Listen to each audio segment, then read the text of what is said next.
Welcome to another edition of Let's Play Ring of Honor 2015. We are now 2 weeks away from the anniversary show at the end of the month, which is our second consecutive big pay-per-view of the year after the success of Supercard of Honor 5. We look to follow it up in May with the success of the anniversary show. Though Ring of Honor may have held their first show in February, and I'm pretty sure normally they have the anniversary show in February. It doesn't really matter when you hold the anniversary show. Okay, maybe it does, but at least you're holding it. Because remember, I don't really own Ring of Honor. I just pretend I do. So now we're going to kick it off with actually looking back at what happened last week. Okay. So we're going to kick it off tonight with Kevin Kelly and... Oops, wrong one. We're going to kick it off tonight with Kevin Kelly and Nigel McGuinness talking up the main event tonight, which is Mark and Jay, the Briscoes, against Jamin Olivencia and Welsh. That's right, after making his in-ring debut last week on Ring of Honor television against Tadarius Thomas, Jamin Olivencia will step into the ring again tonight in the main event. His second match in Ring of Honor is in the main event tonight against... Well, how can you really blame him when Jamin and his cronies, or his group, debuted basically getting the attention of the Briscoes once they attacked Mark.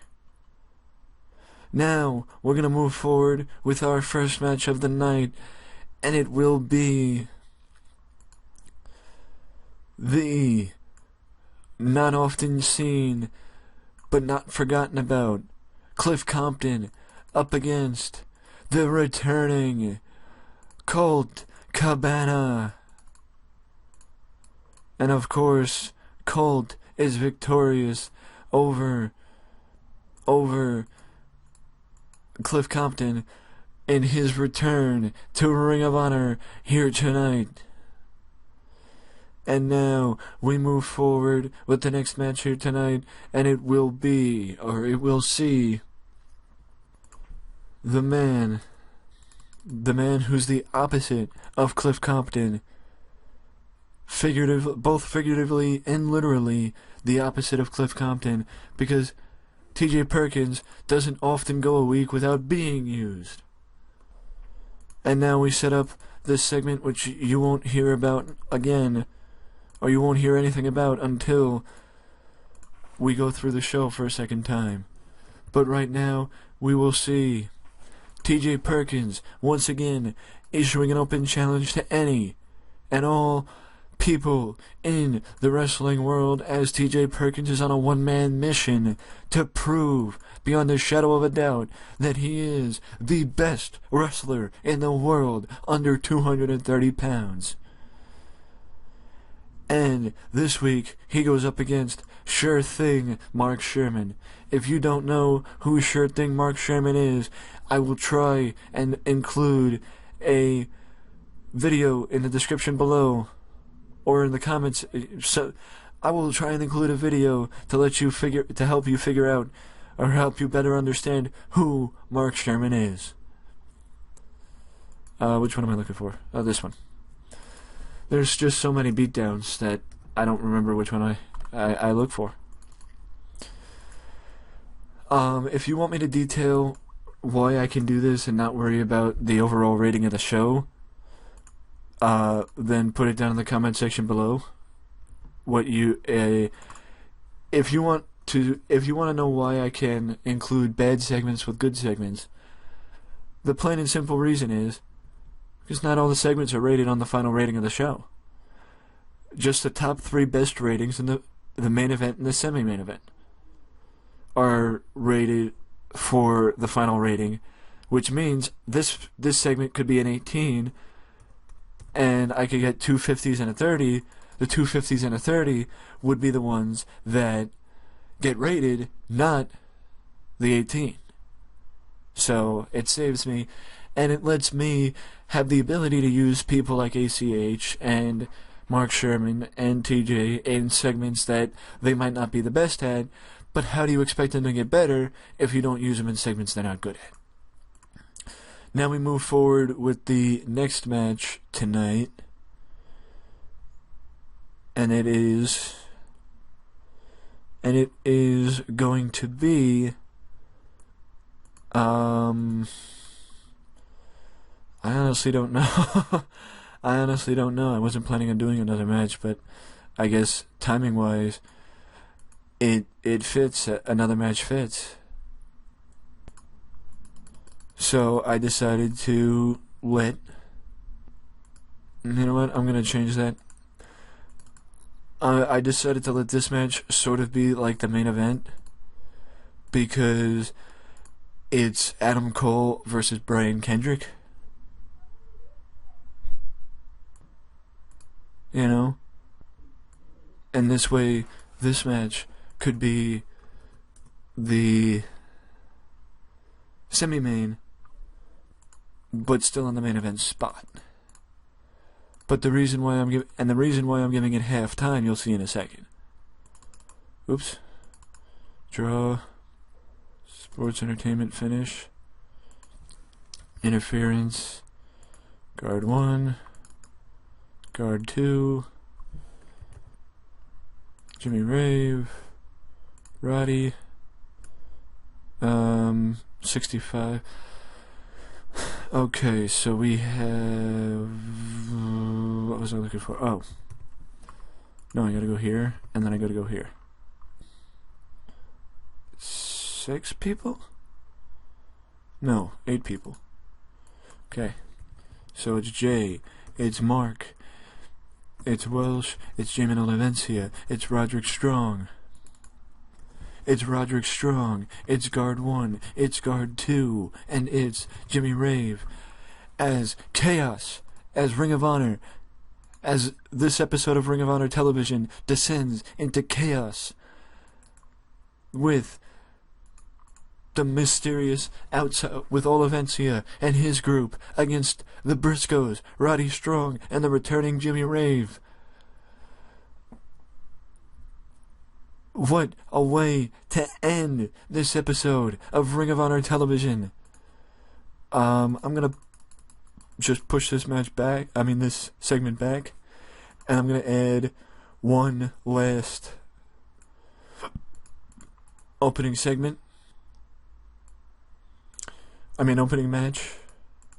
And by that I do mean pre-show match.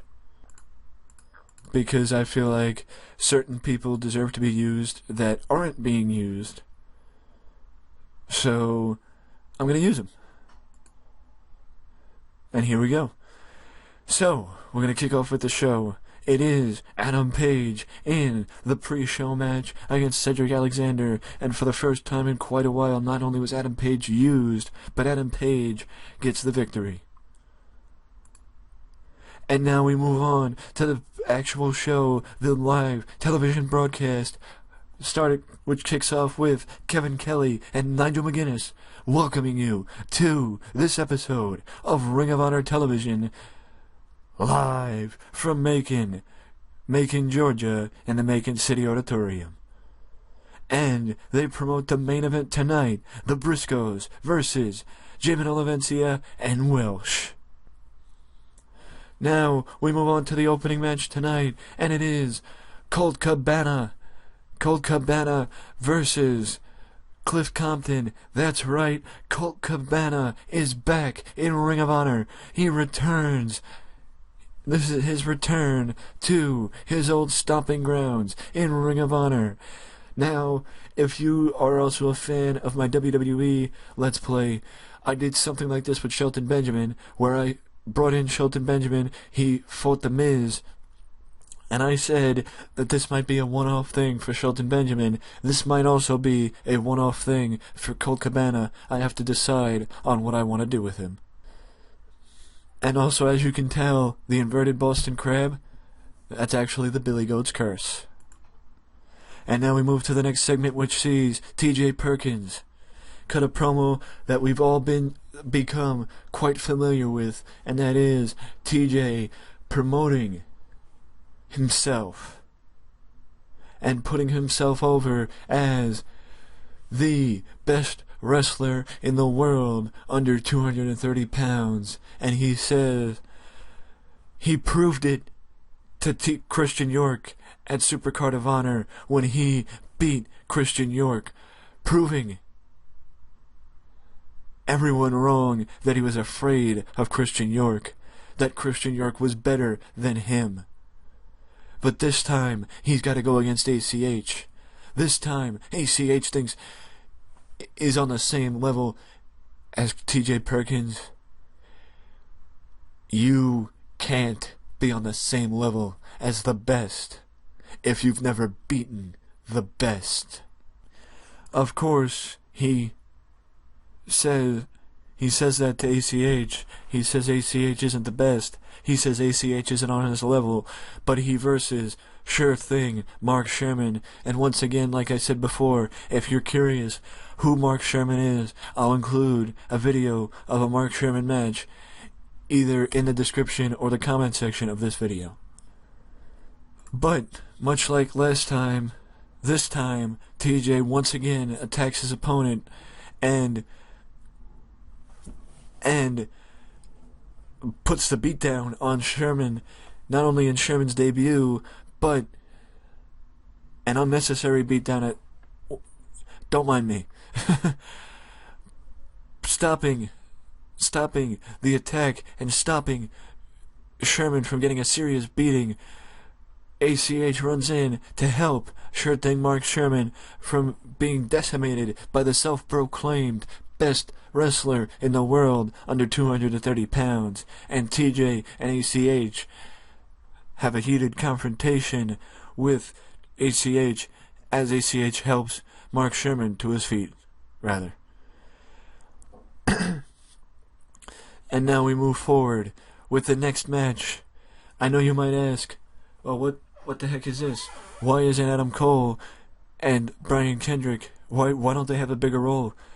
That's exactly why I made the announcement a few episodes ago, that I do feel the same way as you guys, that you guys might be feeling that I don't use certain people enough, like a Roderick Strong or a BJ Whitmer or Adam Cole or the tag team champions, Mike Bennett and Kyle O'Reilly, or Johnny Gargano or the Red Dragon or Brian Kendrick.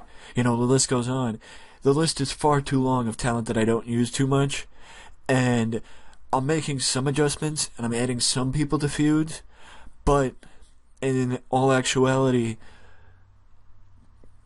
it's kind of hard to add everybody, and it's kind of hard to get everybody, especially when you only have one show a week. In WWE it's a little bit easier, in TNA it's even easier, because they have 2-hour shows.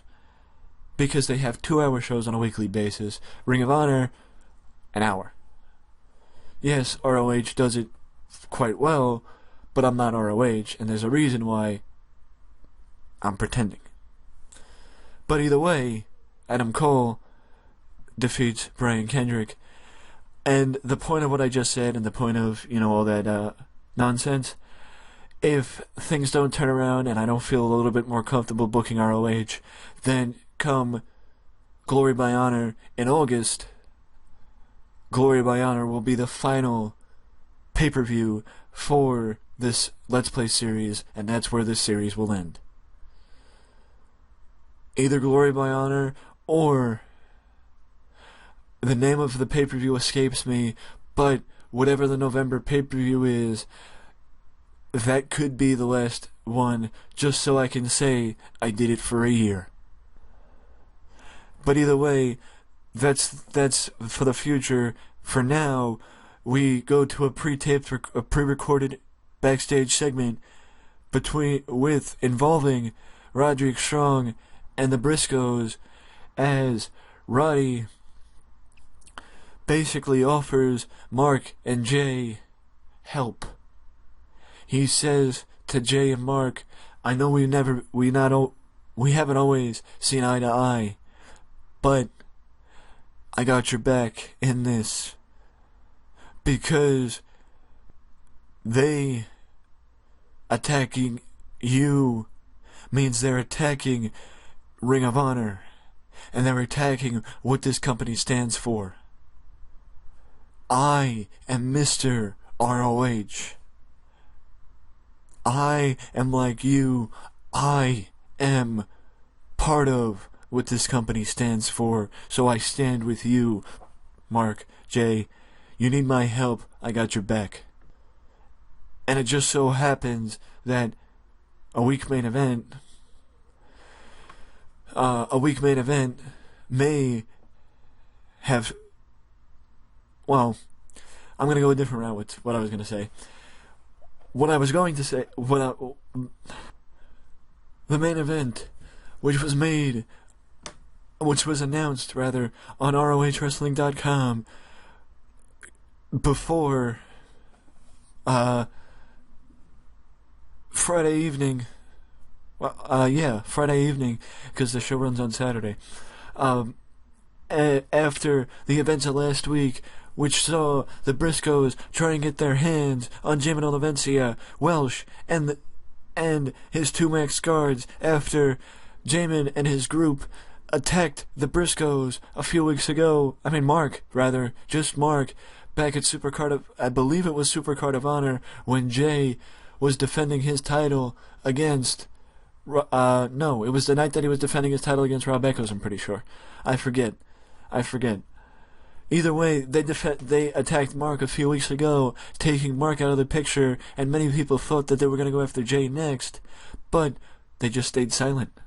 And then Jay and Mark, like everybody else knows, Jay and Mark, they're not going to back down from a fight, and they wanted one last week, but they got one tonight, as tonight's match between Jamin and Welsh versus the Briscoes ended in a draw, when the match descended into chaos after the guards came in, after Jimmy Rave came in, after Roderick Strong came in. All four men came out from the backstage area, and it was a 8-man brawl, an 8-man all-out war, which ended Ring of Honor television tonight between the Briscoes, Roderick Strong, Jimmy Rave, Welsh, Jamin Olivencia, and the two guards.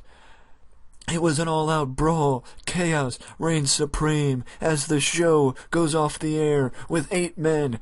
All of the 8 men involved in the last segment, fighting, brawling all over the Macon City Auditorium here in Macon, Georgia. Chaos reigns supreme this week in Ring of Honor. Things are getting interesting as we approach the anniversary show in 2 weeks' time on iPay-per-view.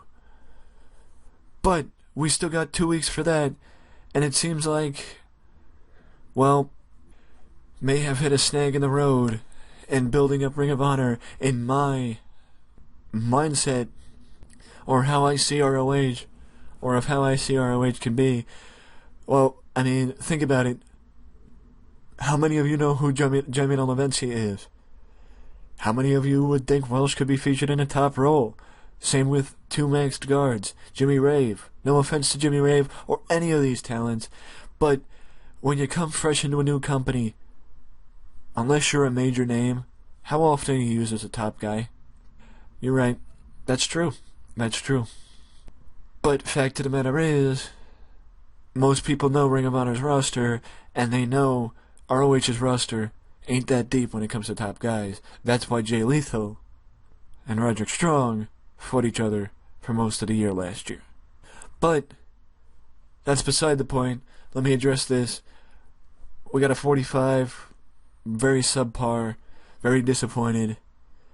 I may have to make some changes. I don't know. I don't really know what I want to do. having one feud that's bad, as you can see, ACH and TJ Perkins, not so good. But having one feud that's bad, okay. Having two feuds that are bad, that's where it's get a little. That's where it gets a little iffy.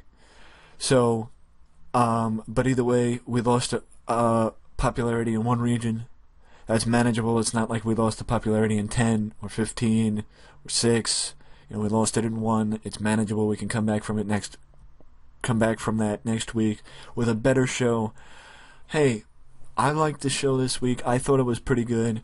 I thought it set things in motion for next week, and rather the anniversary show, and left questions as to where the feud between what's becoming slowly but surely Team ROH against the Outsiders team. I am not recreating the NWO. What I'm doing is, well, you want to know what I'm doing? Tune in next time to find out what I'm doing. If you like the video, leave a like. Don't forget to subscribe to the channel for more content just like this that you can only find right here at Wrestling Express. Till next time. Later.